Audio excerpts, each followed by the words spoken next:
اليوم العالمي باللغة العربية بجامعة بايرو بهذه المناسبة التي قدمتها منتدى منوعات العرب.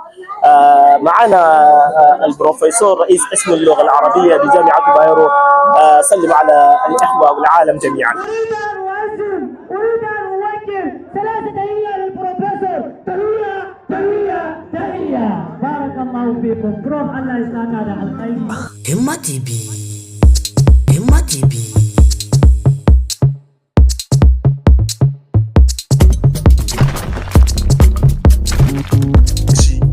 kuma harshe ne na manzo sallallahu alaihi wa alihi wa sallam. Wannan kadai ya ishe mu alfahari da wannan harshe da Allah ya zaba ya saukar da littafin safiyayye wanda yafi kowane littafi, kuma ya aiko manzo wanda yafi kowane manzo. Don haka wannan ma ya isa ija hankali a zo ai bikin tunawa da wannan rana. Wannan rana an ware ta ne, ana cewa International Day ko International Day for Arabic Language. A United Nations ko aka ware wannan rana, kuma ake yin biki a duniya saboda shi. To ko me aka yi domin wannan harshe da kuma yin biki saboda shi?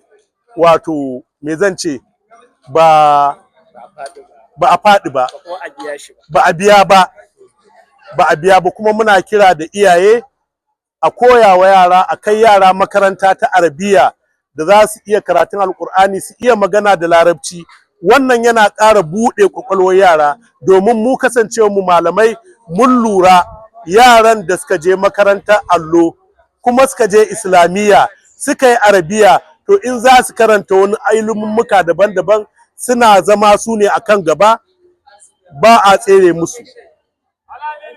Don haka muna gode wa Allah, muna roƙon Allah ya kuma dawo mana da wannan rana shekara mai zuwa.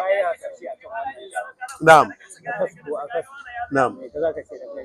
Dangane da nasara ko faduwa da aka samu. Alhamdulillahi, wannan taro duk wanda ya zo gurin nan ya ga yara ƙanana suna magana da Larabci, maza da mata suna magana da Larabci, kuma sun cika suna munna, har abu da Larabcin da suke yi yana ba wa mutane sha'awa, suna yi musu kari na kuɗi. Wannan yana nuna mana irin ƙauna da ake da shi ga wannan harshe da kuma irin tarbiyya da ake da ita. Don haka wannan ma an samu nasara akan wannan. Amma abin da muke fata shekara mai zuwa ya fi haka. Za a gayyato insha Allahu manya-manyan baƙi da 'yan base na ƙasashen Larabawa. Harshen su ne, mu ma harshen mu ne. Ya kamata su zo a sake haɓaka wannan abu, wannan ihtifal da ake na shekara-shekara. Don haka ba a samu wani wato akasi ba, illa ɗaukaka. Mu kuma ɓangaren koyar da Larabci na Jami'ar Bayero koyaushe a shirye yake. Muna miƙa godiya do Allah ku isar ga shugaban jami'a da ya bamu wannan guri ake yi kowace shekara, ba ma biyan komai. Don haka do Allah ku 'yan jarida, kuna ga Ubangiji ma yana so a gode mashi ko? To wanda suke taimaka mana ake yin wannan, kuɗi ake biya mai yawa don a yi amfani da wannan guri. Amma saboda girmama wannan harshe da kuma muna da ɓangare na koyon Larabci wanda ya wuce gaba da shi ake wannan, aka ba mu gurin muke yin kyauta tsawon rana. Don haka muna godiya ga shugaban jami'a, muna gode wa jami'a, kuma a madadin malamai na ɓangaren Larabci ina miƙa wato gaisuwa da godiya ga waɗanda suke shirya wannan taro, Muntada Munawwa'atil Arab ko? To muna gode musu, waɗannan matasa su ci gaba da haka.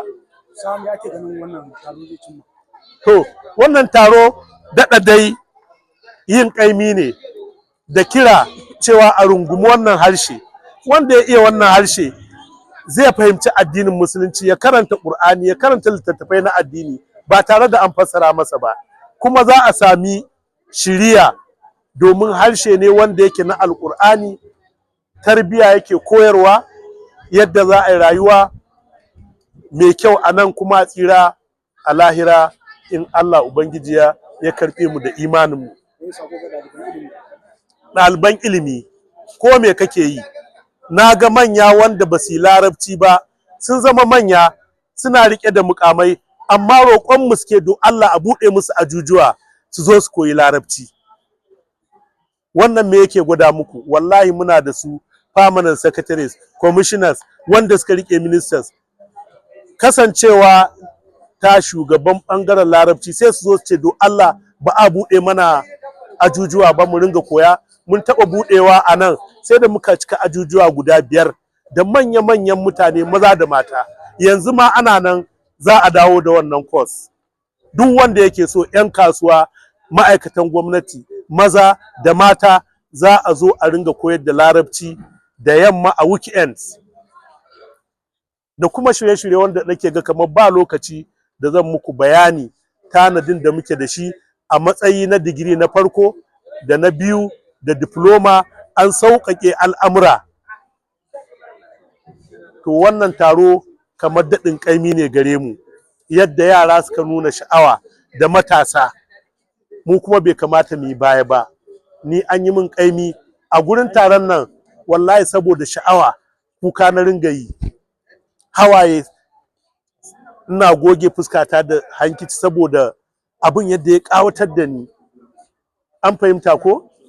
So alhamdulillah mun gode wa Allah, muna fatan Allah ya sake maimaita mana kuma baɗi in Allah yadda sai an ga ninkin ba ninkin. Muna roƙon Ubangiji ya tabbatar da haka. Himma TV. Za ku iya tuntuɓar mu a kafafen sada zumunta na Facebook, Instagram, Twitter da sauransu duk a Himma TV.